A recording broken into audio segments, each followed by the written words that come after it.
Okay, well, good morning, brothers and sisters. Hope you're doing well. This is going to be very strange for me. I have never done this. I am talking to a computer. I hope you all are saving as much money on toiletries as I am. I don't think anyone in my family's worn deodorant for about 2 weeks. So we're going to do a few things differently today. So I just want to explain those things. And you'll see me toggle in between some screens trying to get my PowerPoint working. So we're going to do a question and answer this week afterwards. And we're going to have Bruce Henning. Bruce Henning's going to come help me do that. And so during the message, if you have any questions that you'd like to ask, or if you'd like to chat with Bruce privately over Zoom, you can send him questions and he's going to collect them. And then when we do question and answer time, we'll go through some of them. So I have his email up here. You can email him or you can chat with him. It's Bruce Henning. All right. So as well, something else different we're going to do this morning is it would be very strange for me personally to preach to a computer. So what I'd like to do is we're going to be a little more informal. We're going to do a format for our teaching this morning that I've used before. It's called Head, Heart, Hands. What we're going to do is spend a majority of our time just stuffing your heads with information, trying to understand a rather complicated passage with some rather complicated implications. We're going to be in Luke 16 and has some very difficult things. So I'm going to spend most of my time just trying to frame out what this story is about and what it means. And then after that, we're going to take the last 10 or so minutes to talk about what we should do with that information with our heart and our hands. How does it affect our thinking and our perspectives? How does it shape how we understand our faith? And what should we actually do with it? So we're going to go head, heart, hands. So Jeff started out reading the prodigal son, and as he told you, we had to skip Luke 15 previous to this because of the coronavirus, and so we're skipping to Luke 16. But actually the stories go together in some fascinating ways. So let me share my PowerPoint with you again here. These two stories, if I can get it to work. Yeah, these two stories have some interesting parallels. The story of the prodigal son and the story we're about to read about the unrighteous steward. In both stories, the prodigal son and the unrighteous steward squander someone else's wealth. And actually the word there is not a very common word, squander, and it's used for both parties. In both stories, there's this moment where both men come to their senses and begin to talk to themselves about where they're at in life. In both stories, they look at their present situation and they look ahead to their future and decide that they need to take some action, some humble action, and throw themselves on the grace of others. And in both stories, they get an unexpected response from the person over them. And so what that tells us at the least, when Luke parallels stories like that, it tells us that these two stories need to be read together. And it's actually true of the 5 stories that that Luke talks about in chapter 15 and 16. There's 5 stories. And in each one, Luke, oh gosh, I lost my ability to unshare here. Sorry about this, I'm figuring this out. Oh, there we go. Okay, so there's 5 stories actually, starting in Luke 15. There's a story, the Pharisees come to Jesus and they complain that he's hanging out with sinners and tax collectors. And Jesus's response is to tell 5 stories. The lost sheep, the story of the lost coin, the lost son, which is the one Jeff read, and then he turns to his disciples and tells the 2 stories we're going to look at this morning. So I'm going to go ahead and read Luke 16, the first story we're going to look at. It's most commonly known as the unrighteous steward. And you'll see why this story is very confusing. So Jesus said to his disciples, there was a rich man who had a manager, and charges were brought to him that this man was wasting his possessions. And he called to him and said to him, what is this I hear about you? Turn in the account of your management, for you can no longer be my manager. And the manager said to himself, what shall I do, since my master is taking my management away from me? I am not strong enough to dig. I am ashamed to beg. I have decided what to do, so that when I am removed from management, people may receive me into their houses. So he summoned his master's debtors one by one. And he said to the first, how much do you owe my master? And he said, 100 measures of oil. And he said to him, take your bill, sit down quickly and write 50. Then he said to another, how much do you owe? And he said, 100 measures of wheat. He said to him, take your bill and write 80. The master commended the dishonest manager for his shrewdness. For the sons of this world are more shrewd in dealing with their own generation than the sons of light. I tell you, make friends for yourselves by means of unrighteous wealth, so that when it fails, they may receive you into the eternal dwellings. One who is faithful in very little is also faithful in much. One who is dishonest in very little is also dishonest in much. If then you have not been faithful in the unrighteous wealth, who will entrust you with true riches? And if you have not been faithful in that which is another's, who will give you that which is your own? No one can serve two masters, for either he will hate the one and love the other, or he will be devoted to one and despise the other. You cannot serve God and mammon. So occasionally when I'm preparing for a message, I will sit down and I will read a story with my kids, hoping that they'll come up with some gem or nugget of wisdom from the mouths of babes. This time when I sat down and read it, Bo looked at me and said, that makes no sense. And my wife actually stepped in and said, that is insane. He cannot mean that. What does he mean, make friends of unrighteous wealth? Those are good questions. This is actually a very difficult passage. And so what does it actually mean? What is Jesus getting at? And this is one of the situations where actually context is everything. This story finds itself in the middle of an entire section. And we've been going through Luke for about 6 or 7 months. And we've used this outline. Luke is framed in 4 sections as a journey where Jesus begins in Galilee, and then at a certain point begins to make his way to Jerusalem. And so we're in the section where in chapter 9, verse 51, Jesus, after doing some ministry, sets his face to Jerusalem, specifically to go to his death. And so for the next 10 chapters, Jesus is making his way to Jerusalem. And as he's doing that, there's actually a condensed teaching. Most of Jesus' teaching is found in these 10 chapters. And Jesus is teaching his disciples and addressing Pharisees along the way, explaining what it means to walk the way of Jesus. What does it mean to walk his path in the kingdom? And primary in this context for Jesus and his disciples, see if I can stop sharing again. Sorry about that. Primary thing that Jesus is trying to get across to them is that this gospel of the kingdom that he is preaching to them is going to change everything about their lives. That to be invited into the kingdom and to walk in the way of the kingdom actually has effect in your life here and now. If you guys remember, if you were here with us a couple years ago, we did 1 Corinthians. And in 1 Corinthians, the whole point of what Paul was doing was trying to tell them that the gospel has the wisdom to handle all of life's problems. The gospel actually changes everything, the way we think about what we eat, our rights, our sex lives. It changes everything. And that's kind of what Jesus is getting at here in this teaching, that the gospel he's presenting is going to affect their lives in ways that they can't imagine. It's actually going to turn it upside down. So here in this section, and all these stories Jesus is telling, Jesus tells stories beginning in chapter 10 and just keeps telling them. He is showing them that the gospel of eternal life, this gospel that offers resurrection and a future kingdom, actually transforms how people should understand human existence, how it should put a new framework on how we understand life and death. Specifically, Jesus goes after possessions and finances. He actually does this thing where he kind of cyclically goes through teachings as he walks on the way with the disciples. So touch on a subject and then move on and come back around over and over again, so that it's not until you read the whole section and you get all the information put together that you kind of see what Jesus is teaching. So what he tells them in essence is that possessions and wealth that they have in this life is not for their comfort or for their own use. He tells them it's a stewardship, and he has a way he wants them to invest it.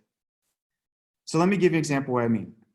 Most financial planning in our context is geared towards investing wisely so that you can make it to death comfortably without relying on other people.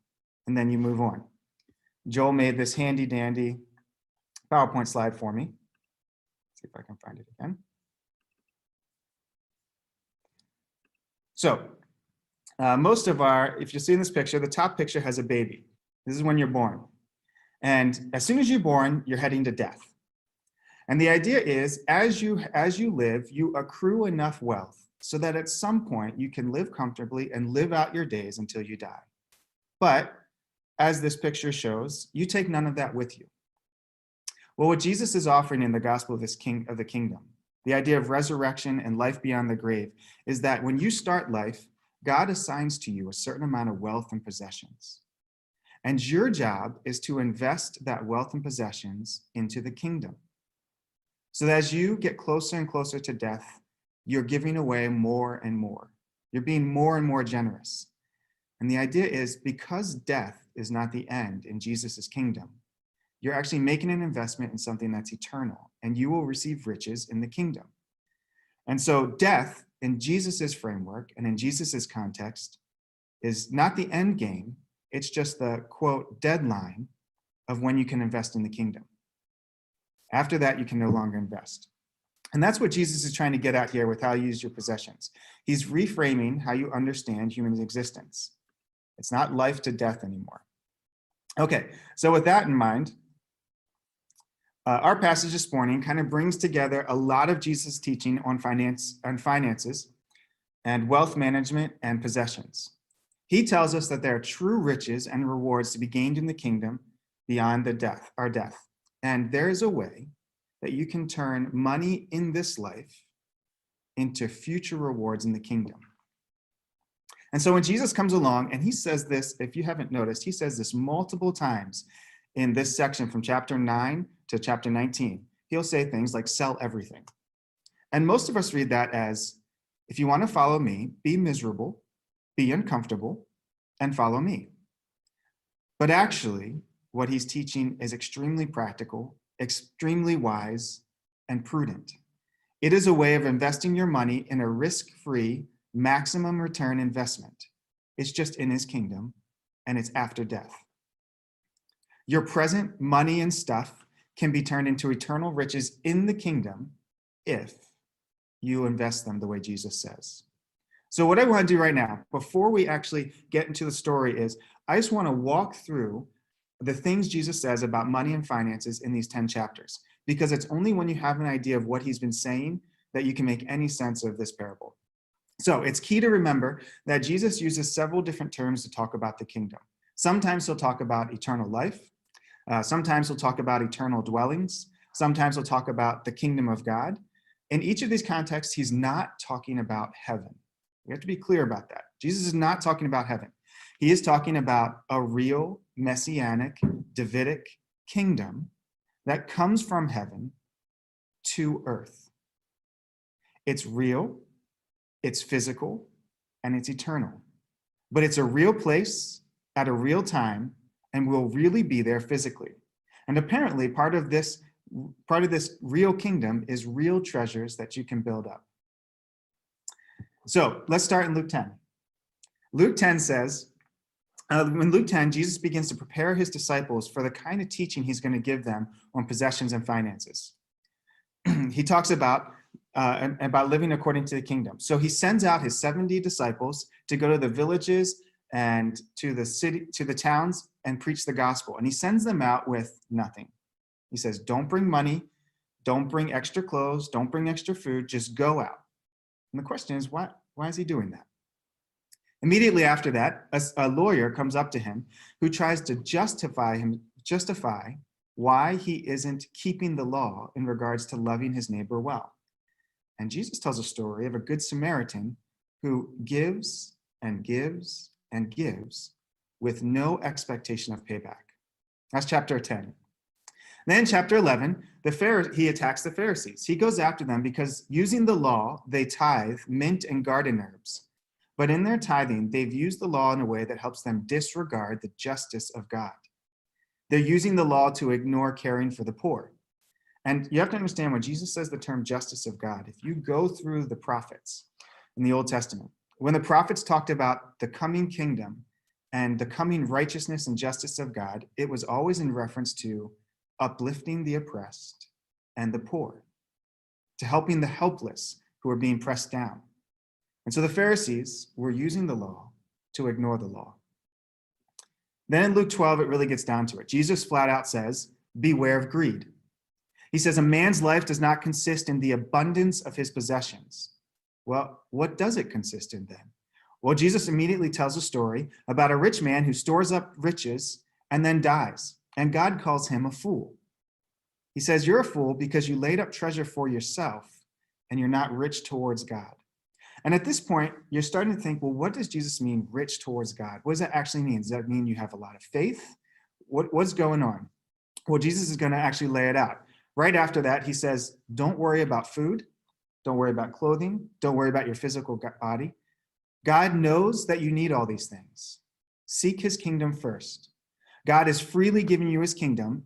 And here's his conclusion. If God knows you need these things, and if he's freely giving you his kingdom, he says at the end, sell your possessions and give to the needy.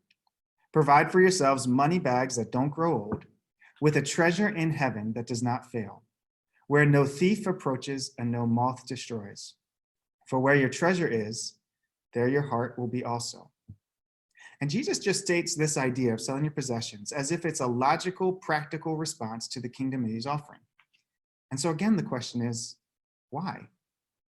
What does it actually look like to have a money bag that doesn't grow old? What does treasure in heaven look like? How do we store them up? And I think for me, what has often happened as I read these passages, I don't know if this happens to you, I just spiritualize these statements. Instead of taking Jesus at face value, I assume treasure in heaven and being rich towards God means just I have a close relationship with God and I have faith in him. I don't actually take it as he's talking about some kind of true riches. But Jesus' teaching throughout these sections and his parables only seem to make sense if he really means you can manage your wealth in this life in such a way that you gain riches in a future kingdom. God is happy to invite and compel everyone into his kingdom by faith. That is completely free grace. But having come to his kingdom by faith, Jesus then tells us you can invest in that kingdom now by how you use your wealth and possessions. Jesus then tells a story of a master who entrusts his servant with his household to care for all the other servants, and he's supposed to distribute food. If he is faithful in doing his job, the master will entrust him with more. If he's unfaithful, he'll take it away.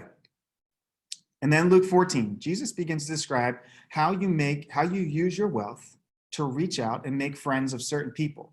He says, if you're throwing a feast, you can invite your friends and family and people that will pay you back. And if that's all the payback you want, great. But then he says, if you want to be repaid at the resurrection, then you should invite those who can't pay you back, the lame, the poor, and the blind, like the Samaritan. And then chapter 16 is our chapter that sits in the middle. And then as you get to the end of the section, in Luke 18 is the story of the rich young ruler who comes to Jesus. And he says, how can I get eternal life? And Jesus says, well, there's only one thing you lack. Sell all your possessions and distribute it to the poor. Now, why did Jesus say that? Did he say you should do that to get into the kingdom? Did he say you should do that to receive forgiveness and salvation? Well, no, Jesus says, do that so you will have treasure in heaven. Then he says to his disciples, I say to you, there's no one who has left house, wife, brothers, parents, or children for the sake of the kingdom of God, who will not receive many times more in this life and in the age to come, eternal life. And then, I know this is a lot, but this is like the whole context. To cap off this whole section in chapter 19 is the story of Zacchaeus, a wealthy tax collector who believes in Jesus, and having believed in Jesus, gives away half of all his possessions to the poor, and pays back all the people he had defrauded fourfold. And Jesus ends with the story of a man who goes away, who distributes wealth to his servants, goes away to receive a kingdom, and when he comes back, he asks his servants to give account of how they used the money. 2 of them had invested well and had 100% return. 1 of them had done nothing. The 2 who had invested well were given much more in the kingdom. The one who hadn't invested well was punished. And so if we take all of that together, Jesus has a message about possessions and finances in this section to his disciples. What he's trying to say is that, as I've said already, true riches can be gained in the kingdom by faithfully using your worldly wealth to serve God.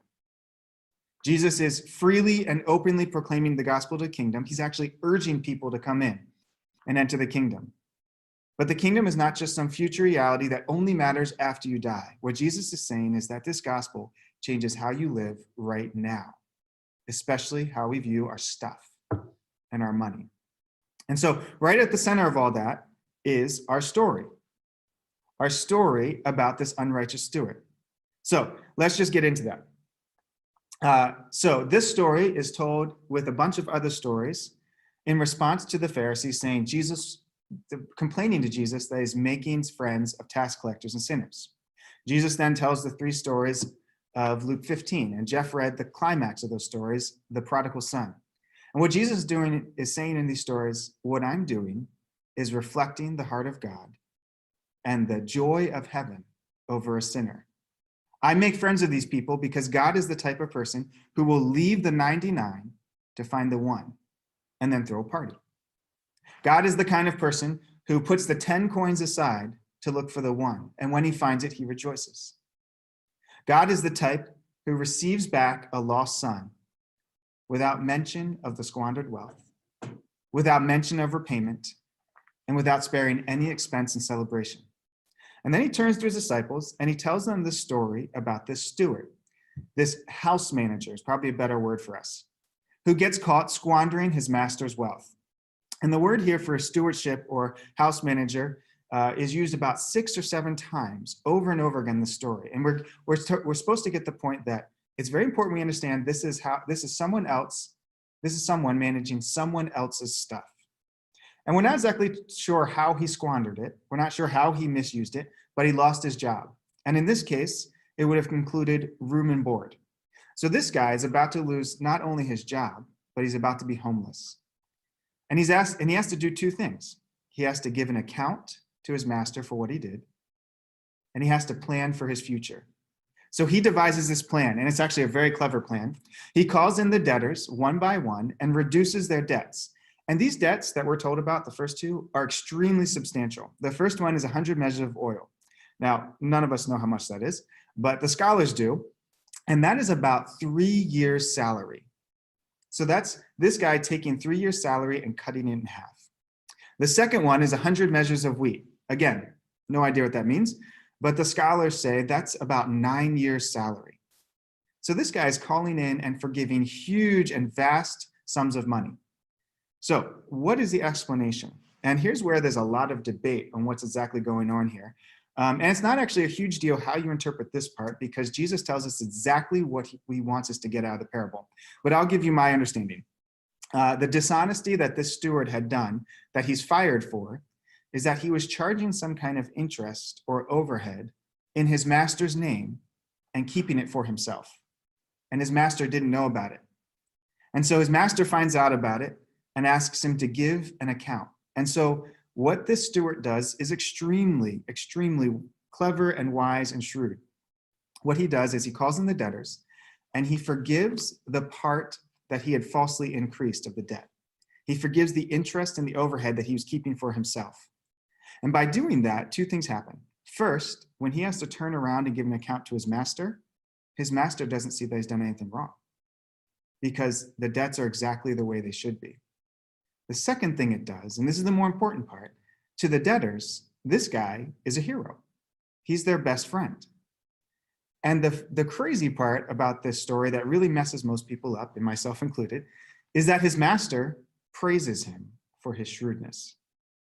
And there's 2 ways of looking at that. One way is to say that the master actually was so happy that he repented and forgave the debts that he was overcharging that he praises him for his wisdom. Or his master just appreciates how cunning he is.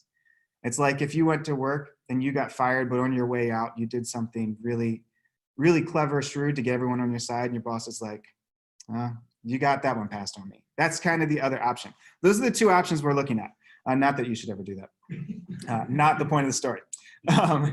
So regardless of how you explain that part, what Jesus does is tell us the lesson we should get. And this is really where it gets hairy. In verse 9, the main point is this: I tell you, make friends for yourselves by means of unrighteous wealth, so that when it fails, they may receive you into the eternal dwellings. So we're going to take that apart piece by piece and try to get understanding. What I'll do at the end is put it together in kind of a paraphrase. So this is clearly what the steward did. He used money generously to make friends to prepare for his future. And Jesus's point is, if an unrighteous son of this age knows how to use money wisely and generously to prepare for his future, why can't those to whom the future kingdom has been entrusted, the sons of light, act with equal wisdom and generosity? So let's take apart this statement. Make friends by means of unrighteous wealth. And your translation might have mammon there. Mammon is, I think it's Arabic or maybe Aramaic. It's an Aramaic word that kind of encompasses this idea of wealth. All your possessions, everything put together, this is your wealth. So what does Jesus mean by make friends? Well, what Jesus probably doesn't mean, as a matter of fact, I'm 100% sure what Jesus doesn't mean is go out and buy friends. All right, Jesus has been teaching against that this whole time. And actually what Jesus has made abundantly clear throughout the parables, especially in chapter 14, is that Jesus wants you to use your wealth to make friends of a certain kind of person: the poor, the lame, the blind, the oppressed, the outcast, and sinners. Remember the story of the great banquet that the guy threw, and he invited all his friends and they all said no. And so he went out to those who could not repay him, who had nothing, to the streets, to the homeless, and called them in. And in Jesus's case, this included tax collectors and sinners. Jesus is calling his disciples to understand that they should use their wealth generously to make friends of those people that the kingdom is being opened up to most. Right, so that's what make friends mean. Make friends by means of unrighteous wealth. Well, this doesn't mean you should get dirty money that has been gained from criminal activity and go make friends with it. Again, that is insane, but I guess you could take it that way. But most likely, Jesus is calling this unrighteous mammon for two main reasons. First, because throughout his whole teaching, money and wealth are something that are part of this age, that will pass away when you die. And money and wealth is a thing that keeps people from entering the kingdom. It competes with God for the hearts of men and women. And so for Jesus, something that is unrighteous is something that's part of this age that won't last into the next age in this context. So calling it unrighteous, that's probably why. So that when it fails, so he says, make friends so that when it fails, in all of Jesus' stories, death is the failure of money. Right? You can't take it with you. It does no good for you if you spend it on yourself in this life. So that when it fails, they may welcome you into their eternal home. So this is where it's really confusing. Who is the they that is welcoming you into the eternal home? So I'm going to give you three options. I'll give you my preference, but I'm just going to give you all three options. The first option is those who welcome you into the eternal home are those to whom the kingdom is being offered in Luke: the poor, the oppressed, and the sinner. And specifically, it's those whom you have been generous to in this life, who will stand at the gate of the kingdom and welcome you in.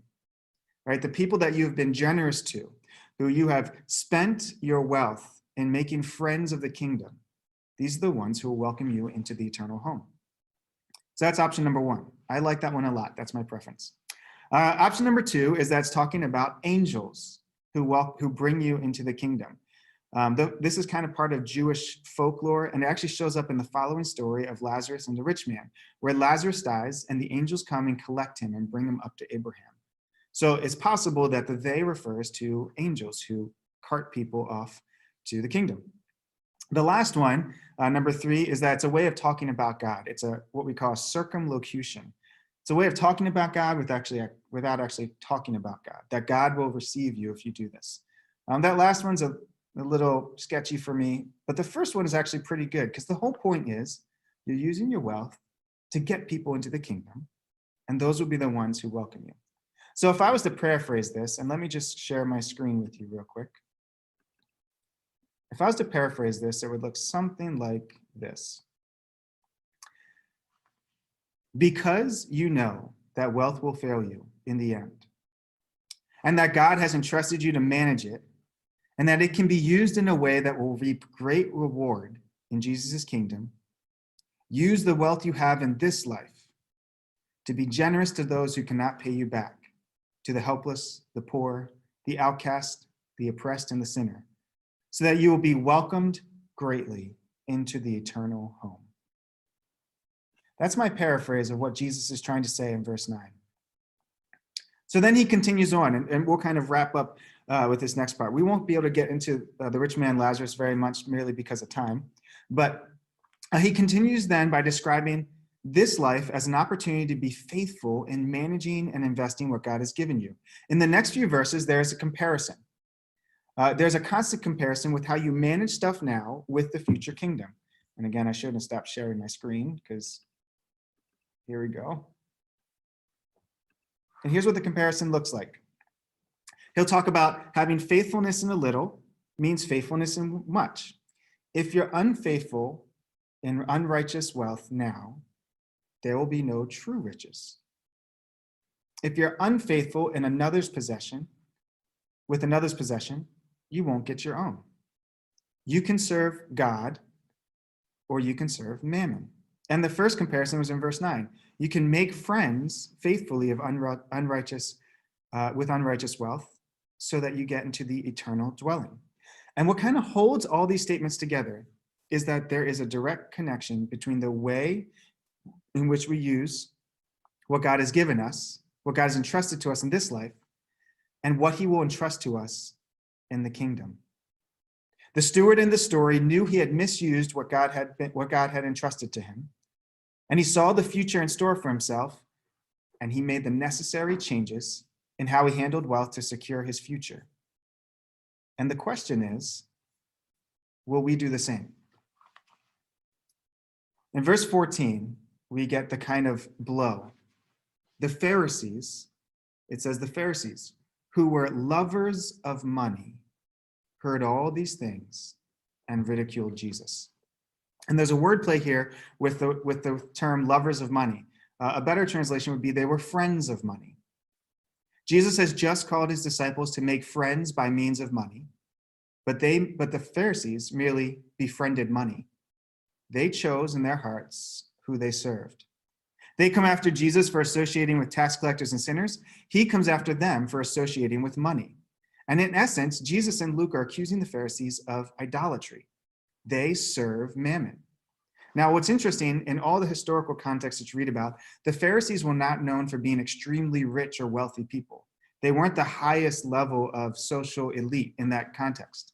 But they were known, in the Gospel of Luke at least, for using the law to justify themselves to their own advantage and neglect the laws that would have provided justice and care for those who were in need most of it. So the most obvious example is most of the laws that got argued about were found in the Pentateuch, and specifically Deuteronomy. Well, in Deuteronomy 14, there's this law that if they had kept it, would have actually made systemic poverty and oppression obsolete in Israel. Deuteronomy 14 describes Israel as a nation in which no one would ever remain in poverty permanently, but there'd be this continual redistribution of wealth and land and this continual cancellation of debts on a regular basis.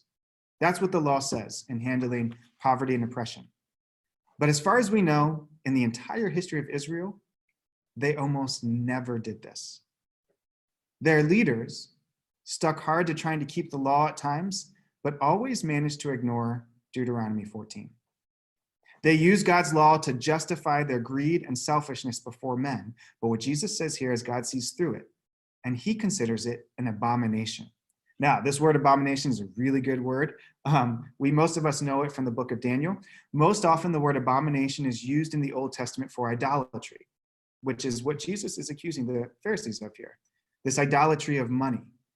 But it's used for two other things, and in the book of Deuteronomy specifically, two other things that God finds unacceptable. And one of these things will explain why in the middle of this conversation in verse 18, if you have your Bibles open, verse 18 just randomly talks about divorce and remarriage, just out of nowhere. You're like, what does that have to do with anything? Well, this is what it is. There are three things that God finds an abomination in Deuteronomy: idolatry, unjust financial dealing, which is very relevant here, and divorce with remarriage. God says about all those things, he finds them an abomination. And so that's why Jesus brings it up here.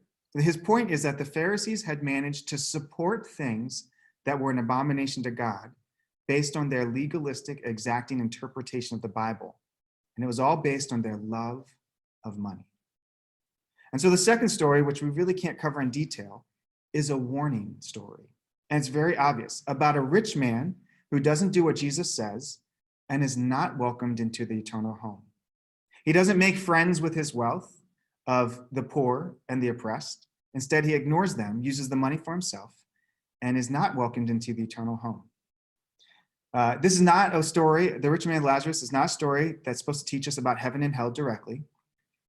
It's about a man who had been given great stewardship of a big amount of wealth and ignored what God told him to do, the person right in front of him. And because he did this, he received his reward in this life in full, but was rejected from the eternal home. And this is a guy calling out from the grave to the disciples and the Pharisees, saying, and to specifically the Pharisees, those who also loved money, saying, don't make the mistake in the investment I made. He's calling out from Hades to them.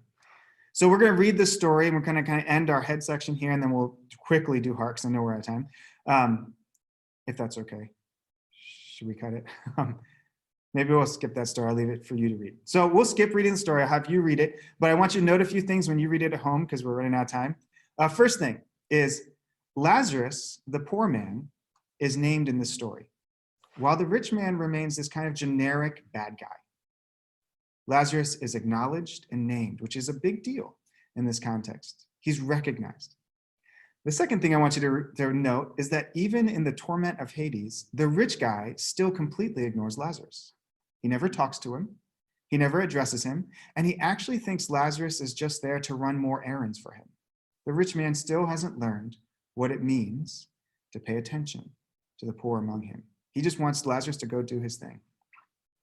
And the third thing is that the point of this story is that the law and the prophets should have taught the Pharisees and the disciples that Jesus is right about how they should use their wealth to serve God.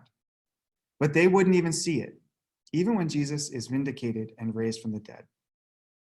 So we're going to stop there. I encourage you in your family devotions, quarantined by yourselves this week, to read the story of the rich man and Lazarus with those things in mind. I know I'm leaving you with a load of questions and probably stuff I skipped, which is why Bruce is here. He'll answer all of them for you, and I'll just smile and watch.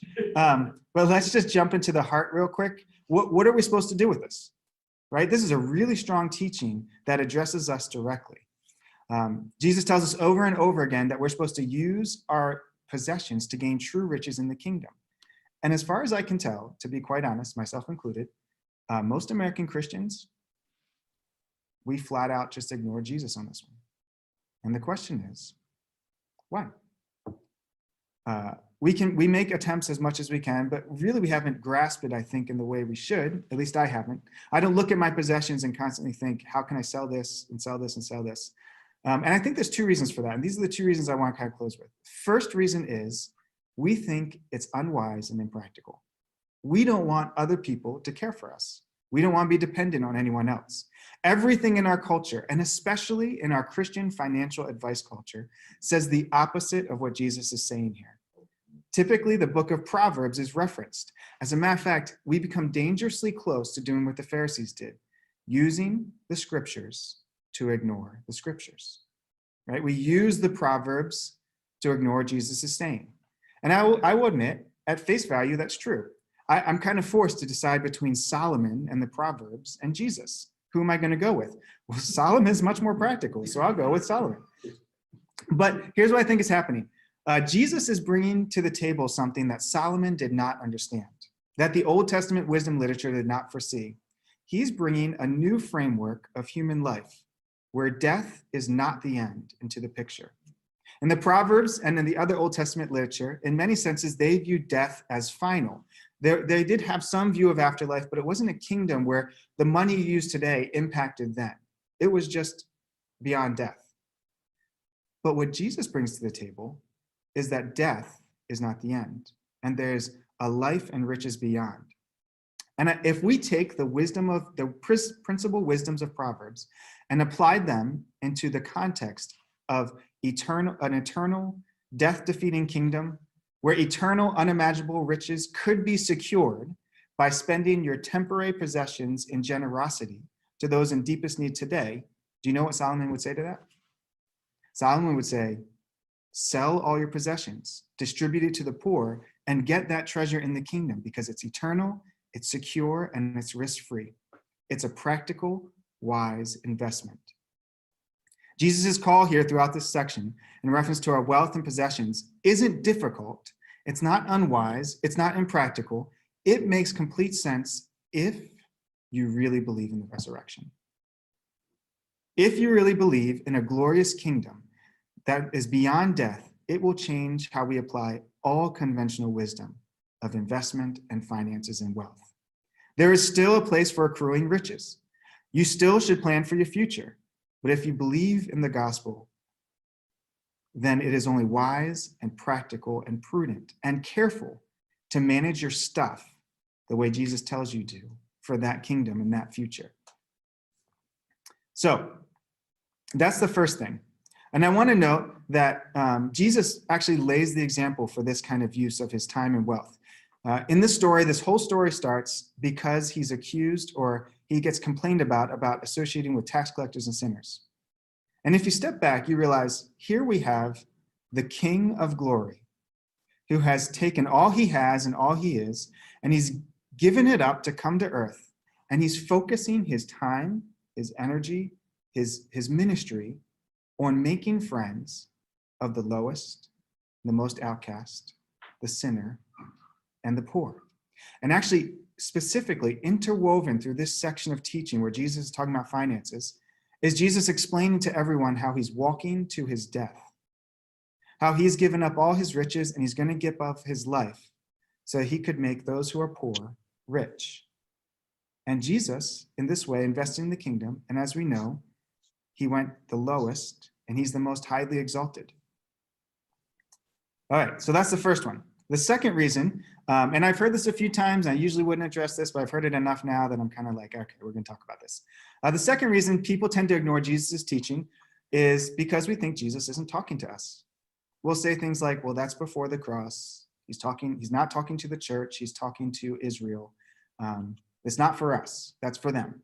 So let me give you 3 reasons, and there's a few more, but I'll just give you 3 why that can't be true. First of all, Luke wrote the gospel to the church.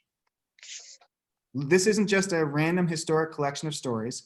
Luke wrote this to Christians who are trying to understand who Christ is, what the church is, and what they should do. They're trying to understand what it means to walk the way of Jesus. And so Luke writes his gospel, and then he writes Acts. That's the first reason. Second, Jesus himself is telling a group of people how to live in light of the future kingdom. He's not saying when that kingdom comes, it'll all be okay and it'll be like this. He's saying because that kingdom is coming, and because that's your hope, begin to live now in reference to that kingdom. And that kingdom that Jesus is talking about is our hope as well. And what that means is when Jesus says, if that's your future, live this way now. If that's our future, we should live this way now as well. That we should begin to live in kingdom ways now. And we should begin to handle our wealth in kingdom ways now because that future is ours as well. And the third one is actually probably the best one, the most obvious one. Luke happened to write a handy-dandy second volume that applies everything Jesus teaches to the church. That shows us exactly how to put this into practice. Remember, the Gospel of Luke is part 1 of a 2-part series, and Acts is part 2. And not only does the gospel teach us what Jesus teaches, but it helps us understand where the church came from. And throughout the book of Acts, we see the apostles running around proclaiming the gospel of the kingdom. And a very, very, very helpful thing happens at the very beginning of this baby church of 3,000 people. When it forms, they immediately begin to put into practice exactly what Jesus teaches here. They begin to sell their possessions and share it among themselves. They begin to sell property and bring their finances, lay it down at the feet of the church so that it can be redistributed to those in deepest need. They are living out in the church this kingdom of God that Christ was preaching. It's almost as if the church was a living example to the world of what the rule and reign of Jesus would be like. Nudge, nudge, wink, wink. This teaching from Jesus is for us to apply in our own community. To look around ourselves and see the needs of people around us, and it probably means we need to start sharing our needs, and looking around at our stuff and saying, how do I care for that person? What can I sell? What can I sacrifice? What can I give so that we become interdependent, not independent? We should be interdependent as a community, financially. And that is completely against our entire culture. I understand that. But me and Mo felt this. As most of you know, I don't know if all of you know, but a lot of you know, I was unemployed for 3 months. And there were people at church, at ACC, that every week came and asked us, are you guys going to make it? Are you okay? There were people that faithfully, weekly helped us find food. There's some people that flat out gave us money. I don't know what they had to sell. I don't know what they had to sacrifice. And they did it without expectation of repayment, I think, because they haven't said anything. But they knew our need, and they just gave us money. And because of their generosity and the generosity of the church, we actually made it. We did make it. And it was uncomfortable.